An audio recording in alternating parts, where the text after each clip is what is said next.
Hello, Elle. Hi. Thank you for coming tonight. Thank you for coming tonight. Would it be awful if I came here and there was no one? No, That's never. my biggest fear. So I'm going to get to whoops. Pardon? No, but that's good. You okay, Dad? Okay, we got a seat. Somebody offered it. I mean, I was sitting here or here. Wherever you like. You can sit here. It's nice to see so many smiling faces. Yes. Thank you for coming out. Hi. I know it's peak hour traffic right now, so the fact that you guys have made the effort to come and see me is a big honor after all these years. Thank you. We're so excited to have Elle here. On behalf of Book Soup, I want to welcome each of these events. Discussing her memoir, Elle. We have a full calendar of events if you want to know what we have in store for next month, including events with Sloane Crosley in conversation with comedian Alex Edelman, David Sheff, author of Yoko, a biography, and Alton Braun of Cutthroat Kitchen. Check out our website, sign up for our newsletter, or follow us on social media. A few housekeeping notes. Please take a moment to silence your cell phone so there are no interruptions. If you'd like to purchase a copy of the book, you can at the register. Your purchase today not only supports our bookstore, but also these wonderful authors. So thank you. Your support is much appreciated. And now to introduce our special guest. Elle Macpherson is renowned globally as one of the original and iconic supermodels, as well as an acclaimed entrepreneur. Throughout her phenomenal 40-year career, she has connected with people and projects that resonate with her values, forging a path of success and influence. Today, Elle is a prominent force in the wellness world, a sought-after motivational speaker, an advocate for natural beauty, redefining real beauty as soul deep, not just skin deep.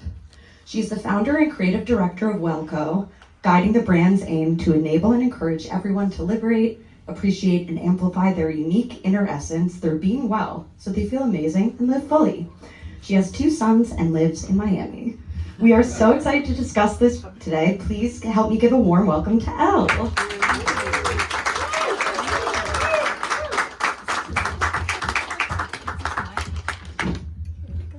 Thank you. Such a lovely introduction. Thank you. Of course. We're so excited to have you. You, in your book, you talk about your Aussie give it a go attitude throughout the book, which I love. How did that mindset help you thrive in the fast-paced 80s of New York City modeling scene? Yeah. Well, not only in the fast-paced 80s in New York City, I think it's a beautiful attitude in life. You know, and anything that I have followed my heart's whisper towards has always turned out to be something way more magical than I could have ever imagined. And you never really know that unless you really just give it a go. And that takes courage and it takes willingness. And the more we do that, the more we get confidence in ourselves. Because when we do give things a go and we see that things work out much better than we ever thought, or if they don't, we learn a lot. We have confidence in ourselves to actually just get out there and try. And that's the best way to learn and to grow and to start a new business and to, meet somebody in a relationship. It's just giving it a go. I love that. Throughout the book, you also discuss your journey of navigating personal insecurities. How were you able to work through those insecurities, especially while maintaining a confident public-facing profile? Sometimes very elegantly, and most often a bit on the clunky side. I think it was painfully obvious to everybody when I was first starting out that I didn't know what I was doing. Why would you know what you're doing? I mean, when you start anything, we don't really have the value of experience, and we don't have the wisdom of experience. And again, it's that thing, when you start giving it a go, you learn along the way. And that for me was really, I wanted to be good at everything. There's that perfectionism coming in. But I wanted to be really excellent at the things that I did, and that was hard to do when you hadn't had any experience. So experience gave me or empowered me to become very good at whatever I put my mind to. And I also became really good at the things that resonated with my heart. You know, if I could put my heart and soul into something, gave it 110% because I believed in it, chances were that it'd be quite successful, and then that gave me confidence, and then I'd try that again. And so it was a bit of a kind of crunchy road along the way, inside me at least. I think most people wouldn't have known that, but I found it quite difficult to do stuff that I wasn't good at in the beginning. Yeah. Along the same vein, at the start of your career, you learned that adaptability was vital.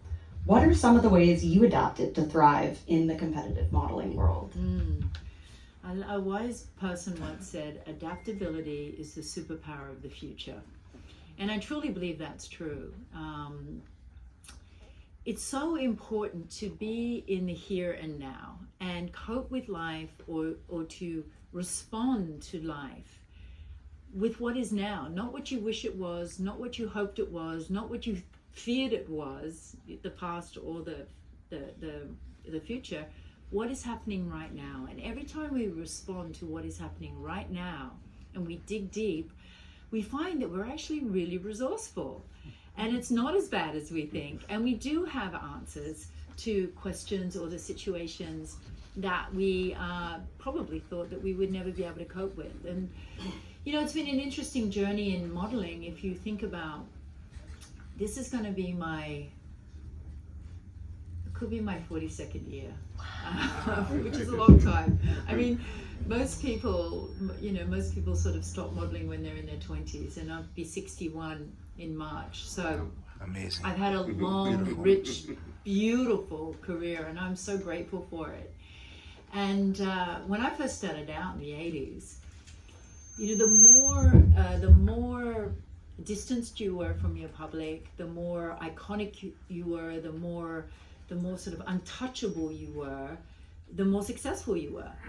And today, the more approachable you are, the more connected you are to your community, the more real you are, the more authentic you are, relatable will be a great indicator of your success. And so I do things like write a book, come to Book Soup, and share my story with people right here, right now, as the girl that I am today. And having that ability to sort of recognize the change of times and adapt to that, and not try to, you know, be the girl I was when I was in, you know, supermodel in the 80s, and be the woman I am today, is a perfect example of how I've had that long career arc.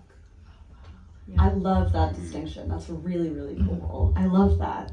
Your experience touring with Sports Illustrated allowed you to grasp the business implications of the role you were in and learn that the job was much bigger than modeling. How did this realization shift your professional mindset moving forward? Well, I realized with Sports Illustrated, it wasn't all about me. Even though I was on the cover and I thought it was, it really wasn't all about me. You know, Sports Illustrated, and that is a huge machine, a business and that particular swimsuit edition supports pretty much the whole year of all the Sports Illustrated. And a lot of you would remember when Sports Illustrated came in the mail. You had a subscription and you probably waited for it. It was between 2 seasons of sports, and it was thinly disguised as a travel, you know, issue. It was really all about the girls, of course. But that issue was the most, you know, the advertisers that bought advertising space in that issue, because it was so widely read and it was so popular. That was the machine for the rest of the year. And so it was an extremely important issue. And having a relationship with those advertisers and marketers, which I learned to do because I'd go on the road with Sports Illustrated, and I'd be sitting next to the CEO of Budweiser and sitting next to the CEO of American Express. I learned that I could not just show up and be a pretty girl. I had to show up and have something to bring to the conversation. And so I would read voraciously, and I would learn about who I was going to be sitting with, and I learned about the business of the people that was contributing to the business of Sports Illustrated, which contributed to my life. And I think that was one of the big reasons that I was often put on the cover, because they knew they could count on me to understand that it was so much more than just the glamour of being on the cover. And I'm so grateful that I was on the cover, because it changed my life. Not just once, but 5-6 times actually. Yeah, that's amazing. I really, really love that. That's really important. In the book, you reflect that embracing your unique self took time. How would you encourage others struggling to embrace their uniqueness? That's such a big question. And, we are all beautiful beings. And every one of us is important. We bring our unique essence to whatever we do. And that's what sort of elevates the frequency, the consciousness of the planet, is all our individual spirits coming together, being our self, because we are born perfect, and we have that perfect, beautiful essence within us that we are to bring to the world. And, I learned the hard way trying to be somebody else, or trying to live my life for somebody else. And, it didn't do me very well. When I first started modeling, I wanted to be like all the other girls, just like the little school girl that wanted to have the same sort of school uniform as all the other girls, and the hair the same as the other girls, and laugh at the same things that the other girls wanted. That was like what young girls want to be. They just want to be like their friends. And as I, when I started modeling, I didn't look like anybody. I didn't sound like anybody. I was sort of 6 foot Amazonian Australian with a weird sense of humor that nobody understood, a very strong Australian accent at that time that still nobody understood, and I felt really kind of out of place. And I learned to adapt, superpower of the future, and bring that essence, lean into that essence, instead of trying to be Kate Moss, for example, which, I was never going to fit into 5'2" body anyway. So I feel that as long as we tap into who we truly are, bring what we love into the world, no matter what it is, all your quirkiness, your uniqueness, your wonkiness, your sense of humor, bring that to whatever you do, because that is our purpose, is to bring us, our true essence, into our lives and into the lives of others. I so agree, and I love that. In Elle, you talk about the unfortunate and increasingly common experience of being overworked. How did you eventually find balance between your work and your personal life while raising your children? Yeah, that's a good question. And it's interesting because, in today's modern society, being a multitasker is something that we are, is respected in a way. How many plates can I have in the air? I'm Superwoman, I can do it all, and I'll do a bit of this, but I can do this at the same time. How many friends do we hear that say I'm a great multitasker? A lot, but ultimately that detracts from the energy that we give to any one particular task. We're not giving 100% to anything. We can't give 100% to anything if we're doing more than one thing at the same time. And I learned that with my children. If I was with my kids, I was with my kids. The phone was away. I was not doing business. I was not calling a friend. I was with my kids. And that half an hour of consolidated energy with them was worth 10 hours of pretending I was with them when I was really doing other things. And they felt it. They felt secure. They felt loved. They felt seen. And when I was at work, I was 100% present.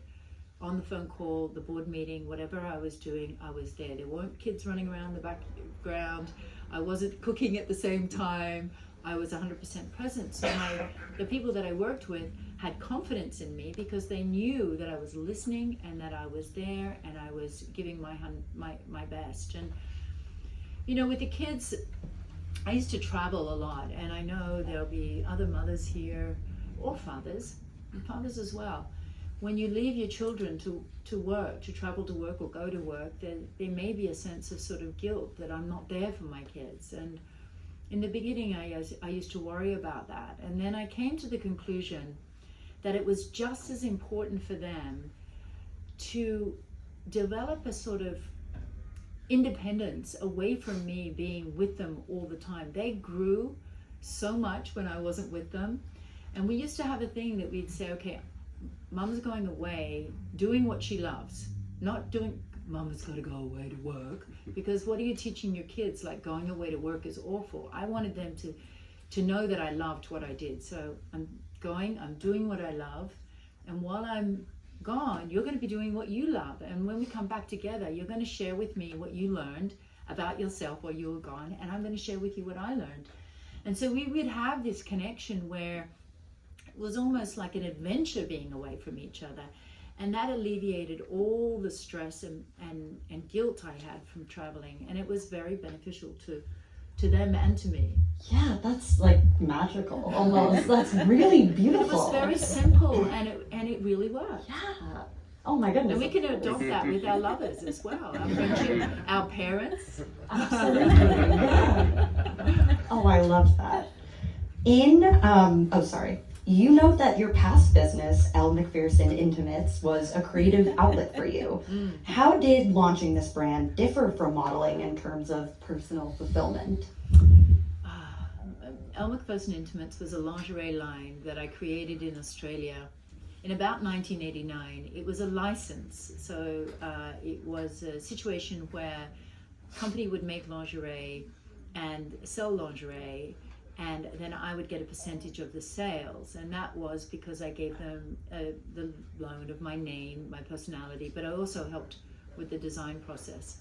And it was one of the longest licenses of all time in this business, especially back then. It was 25 years. I don't know how we survived 25 years. I had 7 CEOs, and that was a trip in itself, learning to work with each CEO. But what I loved about designing lingerie was I wanted to amplify women's beauty, and I wanted it to be a very personal, intimate thing, because you don't really see lingerie. It's the way a woman feels under clothing. So it was about enhancing women's femininity and making her look as beautiful as she can possibly be, as well as be comfortable.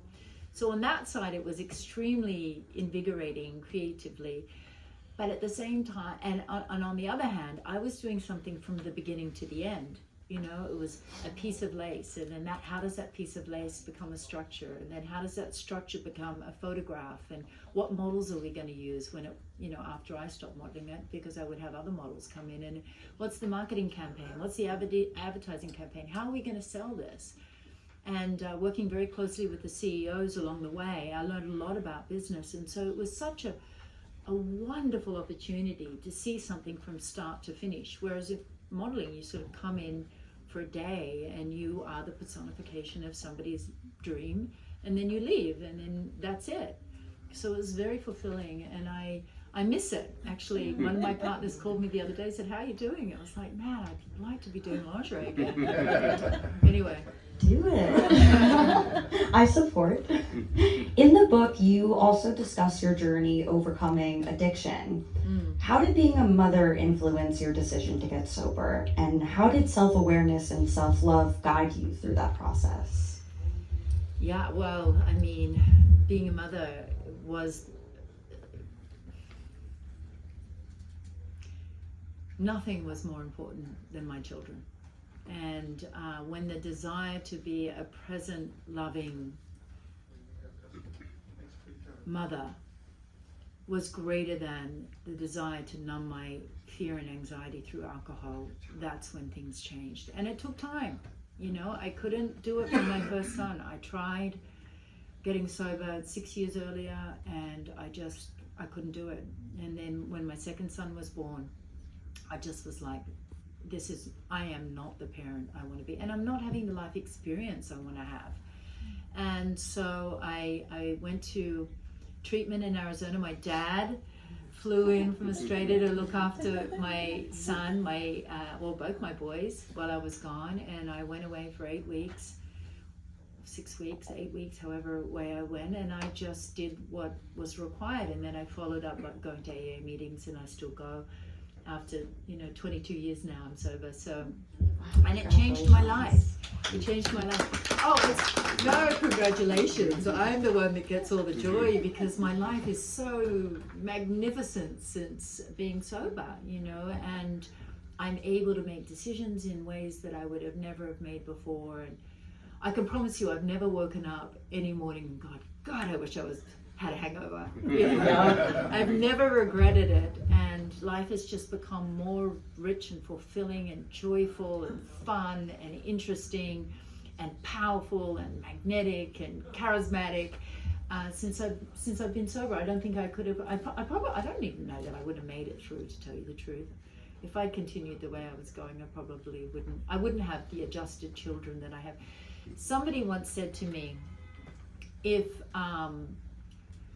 addiction can be passed down through generation to generation, so can recovery.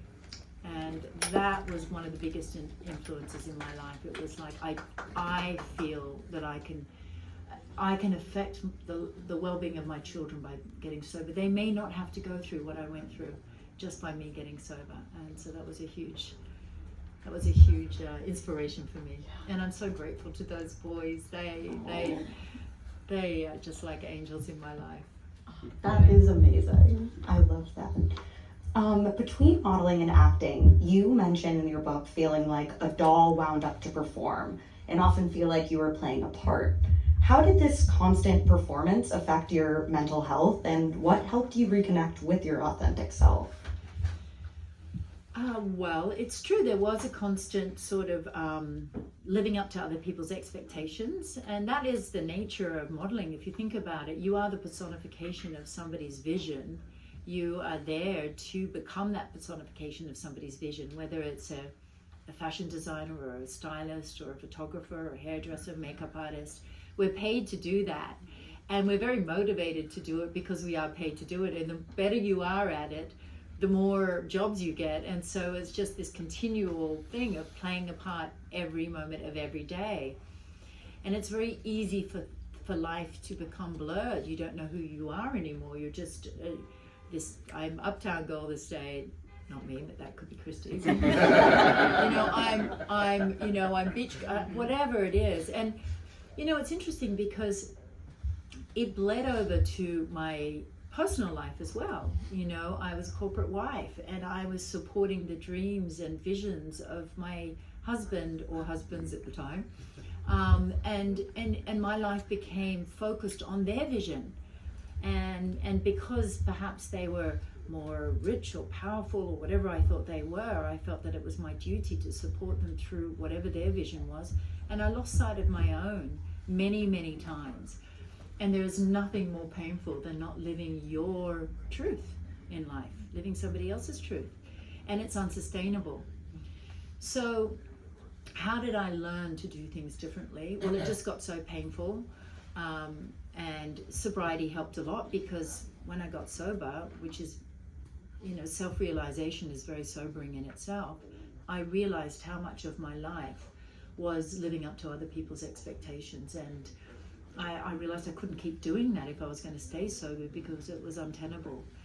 So that was a big changing point for me. And then, of course, meditation, prayer and meditation has been hugely grounding, because when you get very quiet and you stop and you listen and you start to feel the urges of what is truly what resonates with you, not anyone else around, not what people think you should be or do, but when you start to listen to yourself and follow your heart, there's such freedom in doing that, and such joy, and we learn along the way. We learn so much. So I would say, for me, getting sober, prayer, meditation, and courage. It took courage, discipline, and willingness, and love for my children, love for myself, and love for others. That's incredible. In Elle, you share how your personal wellness journey shaped the creation of WellCo. In a world where wellness and beauty are often intertwined, how do you view the connection between feeling truly well and looking good? Yeah, beauty and wellness is inextricably linked. you know, they say if you're well within, it shows on your skin. Okay, so that's just the physical part of it. But really, what makes somebody attractive? It's not necessarily just the color of their hair or their skin or their cheekbones or how they dress. It's an essence that emanates from them. You know, it's a charisma, it's a joy, it's a sense of vitality, it is charm, you know, and we've all met people that are not perhaps, you know, particularly attractive per se, but when you spend time with them, you find them the most attractive person in the world. And also we've seen the contrary, you know, there'll be people that'll be very beautiful and you feel nothing or you feel uncomfortable around them. So I do think that concept of bringing your inner beauty out is what makes you beautiful. But that's very difficult to do if you're not well.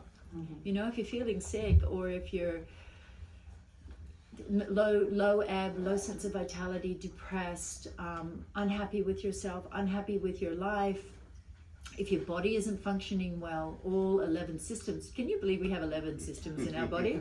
Wow. Isn't that amazing? The circulatory system, I mean, I could go through all of them, but you know, if the body isn't balanced within, it's very difficult to bring that sense of vitality and charisma and beauty out into the world, because we're juggling, just trying to get through the days. So I felt that if we could support people in balancing their systems, giving them enough vitamins and minerals so that they were functioning right down to the mitochondria, that they would actually not only look great because they were healthy, but feel great, and then bring that feeling into their lives and into the lives of their families. And it was so profoundly important to me. I started this business when I was 50, when I was struggling with my own wellness. And I had the regular things, you know, I put on weight a lot, skin dry, hair dry, no sense of vitality, and I just was like, is this what it's going to be like for the rest of my life? Am I just going to be fat and 50 and this is the end? Because there's so much more I want to do. And so I found a solution, and then I wanted to share it with other people, not just women, men. You know, my dad takes a super elixir. Are you on it at the moment? You better be. So yeah, it's the super elixir was our hero product. It's 45 ingredients, very carefully curated and mixed by a master, a team that has done an incredible job with sourcing the ingredients and combining the ingredients. And it's a green powder you take every day, one and done, and it's changing people's lives. And that's what I want to do. I want to help people in their life journey so that they live the most magnificent, fulfilling life that they can. And that really starts with wellness. That's incredible. Incredible that you found that solution for yourself, and then you, instead of just keeping it and using it, you shared it. That's really incredible. It's so important to me. That's incredible. It's a purpose greater than my own. It's a purpose greater than the business. It's a purpose greater than me. It is, you know, and I think that's why we've been so successful. You know, we were the first in the industry to start with this, what's called ingestible beauty. And we've been in business now for 11 years and doing really, really, really well. And it's because the purpose is way greater than the business. That's really, really important. I love that. You wrap up your autobiography with a message. Right next to you. Oh, thank you. There you go. You wrap up your dry mouth talking too much.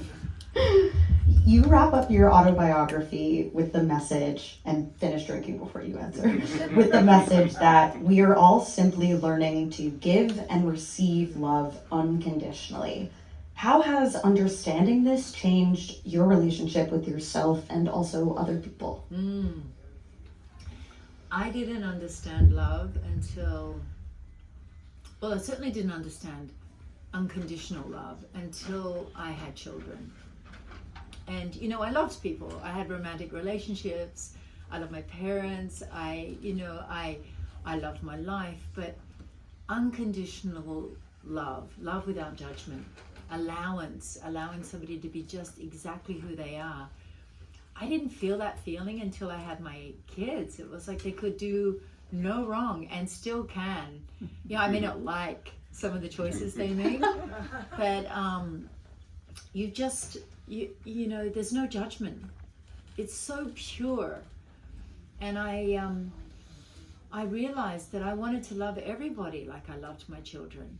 I wanted to see that pure spirit in everybody that I met, instead of looking at people and thinking, you hurt me, you don't like me, you know, I want you to like me, I want to like you. And I just wanted to love in that way. And so I set out a journey to understand what is unconditional love and how can I practice that in my life.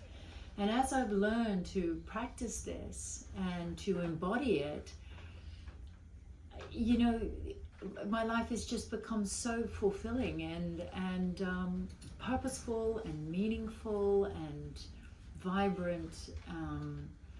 And I think we're all here to learn. That's what all we want. We want to learn. We want to be loved and to love others. Yeah.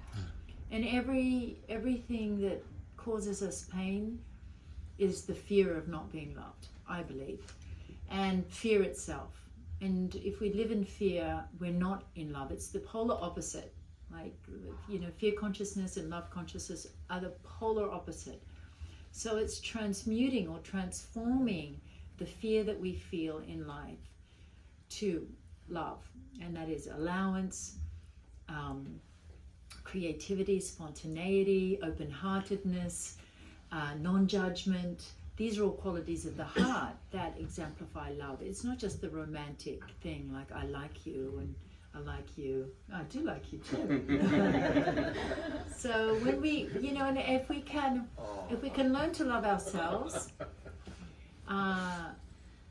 just that's our only homework in life, is to learn to accept, appreciate, and be ourselves. And when we can do that, we lift the consciousness of the planet.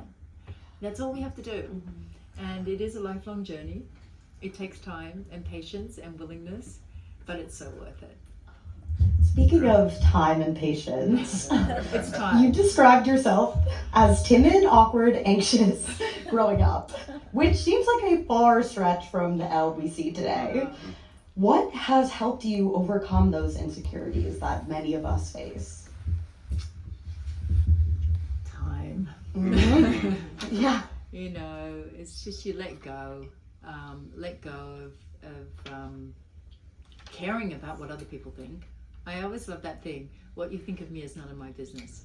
Mm-hmm. But there's an even stronger one. What I think of me is none of my business. Because, you know, what goes on in my head and really what the reality is are two different things. You know, how often do we just drive ourselves bonkers with, you know, ideas of what we think is going on? So it's to get out of your head and into your heart and live a heart-led life. And that has given me great peace. And so I am no longer anxious and alone and separated and feeling disconnected from other people, because I'm not disconnected from myself anymore. And I'm not disconnected from source. And God, if some people believe in God, it's God, source, the universe, nature, and other human beings. We are meant to be a community, and the support I get from giving and receiving in community is extremely important to me. And that's one of the things that I love with AA. Yeah, that's amazing. You hold the record for most covers of Sports Illustrated swimsuit to this day. Looking back, what are some of your favorite memories of shooting with the iconic magazine? Oh, I'm into travel. Come on. You know, today there's no budgets for teams to go to far-fetched places for long periods of time. I mean, we used to go on tours for like 3 weeks to incredible places and see the most beautiful landscapes, because as we mentioned with Sports Illustrated, it was all about sort of the travel. So it was sunsets, sunrises, beautiful locations, beautiful nature, a beautiful girl in a beautiful swimsuit in that environment. So we would go to the most beautiful places. But the funniest one was, and I write about this in my book, I hope you guys are all going to get the book, because I'm doing a very poor sort of gloss over the essence of the book. The book is so, you know, it's so much richer and deeper in the stories that I share, but also the wisdoms that I share and the way that I've written it is really something that is way more eloquent than I'm speaking now. But anyway, back to, I digress. So my first trip for Sports Illustrated was to Australia. Oh, And I was so excited because I thought I'm going home. yeah. And, you know, secretly in the back of my mind, I thought, oh, they've got me because they're going to put me on the cover because, you know, Australian girl, going back to Australia, of course it's going to be me on the cover. And I was going with my best friend who was Paulina Poroskova. And we were roommates.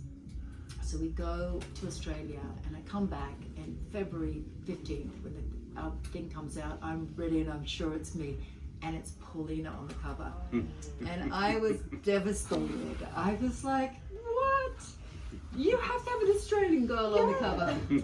Anyhow, it was wonderful because it made me so determined next year. I thought, I'm going to work harder. I'm going to be more confident, because I think what let me down is that I wasn't very confident. And I saw Paulina and she had it all together, and she was the blue-eyed girl with the cute little body, and she was everything I wasn't, I felt. And I wasn't confident, and so that I burst through my lack of confidence, and to be a great team player. And then the next year I was on the cover, and you know, it changed my career, and I'm so grateful for that. Yeah.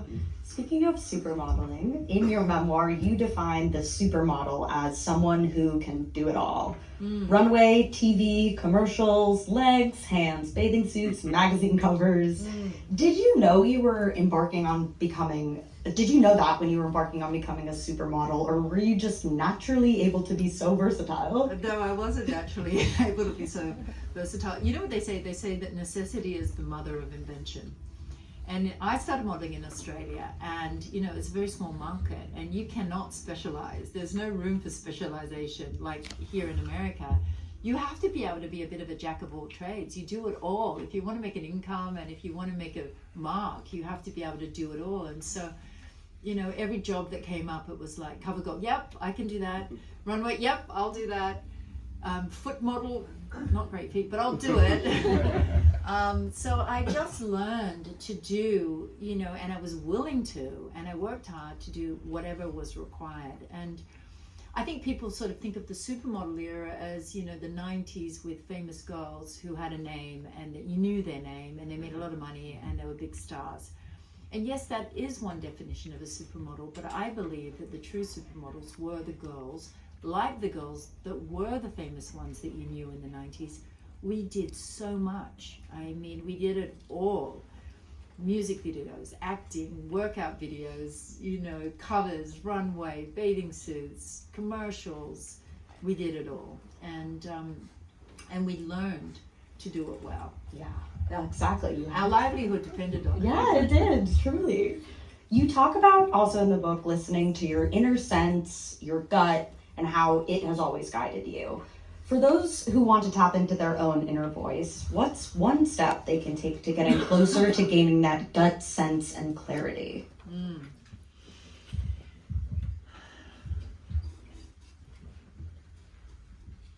Listening to your inner sense.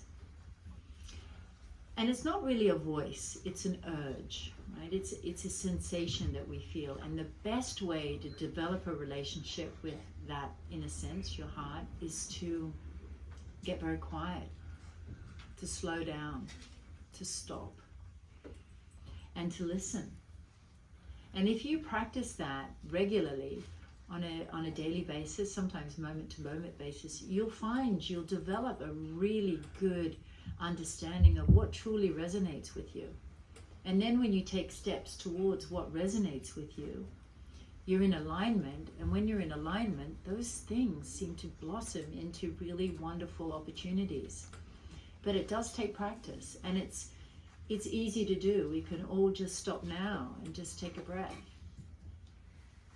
and just feel.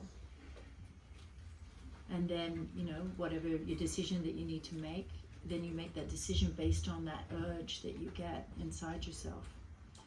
I love that. Just wait, see. I like that. Yeah.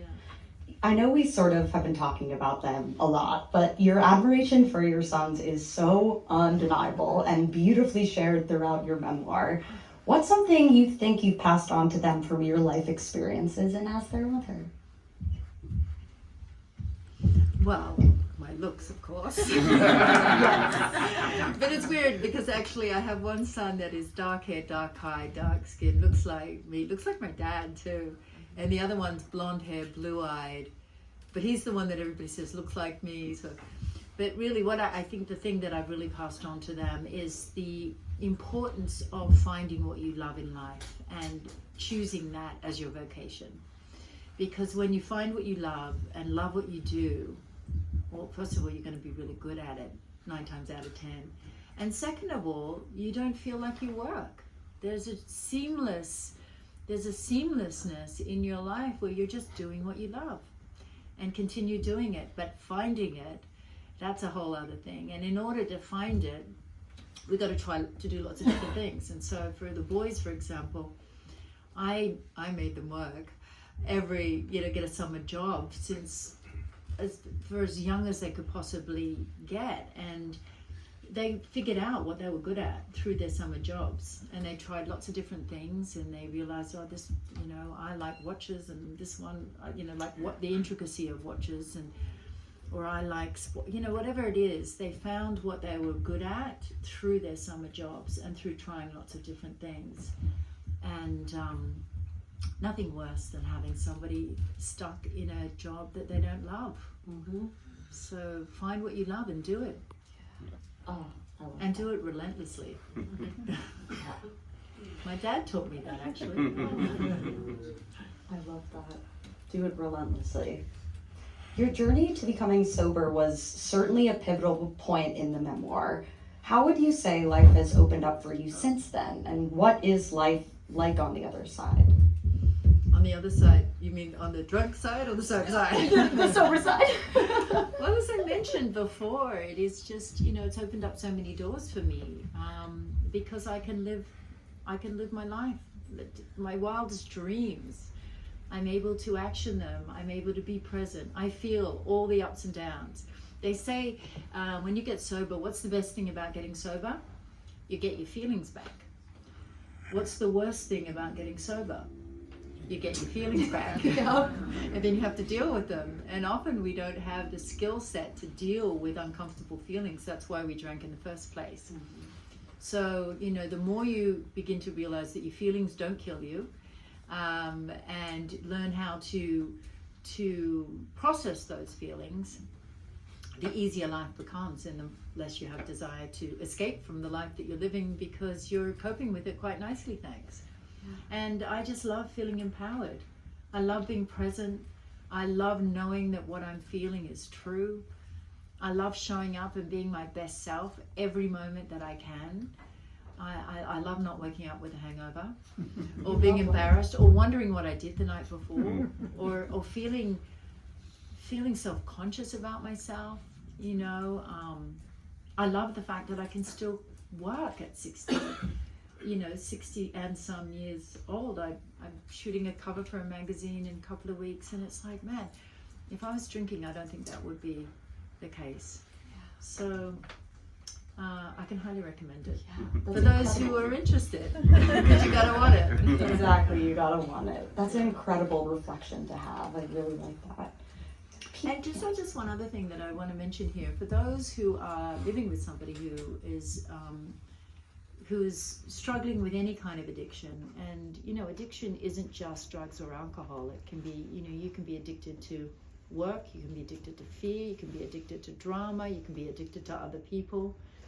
But if you're living with somebody who's struggling, there's also Al-Anon, and Al-Anon is a fantastic group that helps in relationships. It's how to deal with people who are, if you've got a partner or a child or who are in addiction, how do you live your life with somebody who's in addiction? You may not have the problem, they do. And so, all the programs, the AA program, the Al-Anon program is super helpful. They're fantastic road maps for life and very inspiring programs. There's a lot of wisdom in those rooms. So check it out. If you're struggling with somebody who's struggling, that's another option. Thank you so much for saying that. Thank you. People might be surprised to learn that you never really liked being in front of the camera, despite being one of the most famous supermodels. You even talk about feeling insecure looking directly into the camera during some of your past photo shoots. So what continued to drive you through your insecurities to where you are today? Yeah, I was very uncomfortable, especially when the camera was like here. I was like, oh man, you know, and I was always sort of like, I didn't know like about light and photography, and I did, you know, they say, what's your best side? It's like, I don't know. And, you know, it takes time to figure out what is your optimum self. You know, you have to see a lot of pretty shitty pictures of yourself before you realize, oh, actually, I don't look bad there. How can I redo that one? And then, you know, different photographers, different light. But what I did find is that just practice. You know, practice through anything builds confidence. And when you have confidence, then that makes everything easier. And for our last question, what do you hope readers gain from your life lessons, especially in regards to the part of the title that says, learning to trust yourself? How can we all learn to trust ourselves just a little more? Well, I hope that people don't learn from my life lessons, that they learn from their life lessons. And this is the book that shares with you. You may think our lives are so completely different, but really the book is about you relating. How do you relate to your life? And how can you live your life in the most fulfilling way and loving way? And a big element of that is learning to trust yourself. Wow. This has been incredible. Please give it up for Elle. Amazing. So now we are going to proceed with the book signing. If you've already purchased a copy of the book from Book Soup, we're going to start the line right where my friend Adam is standing, and we will usher you to the back where Elle will be. And if not, we do ask you to purchase the book for the signing at the register first before returning to the signing. And thank you all very much. And we just ask you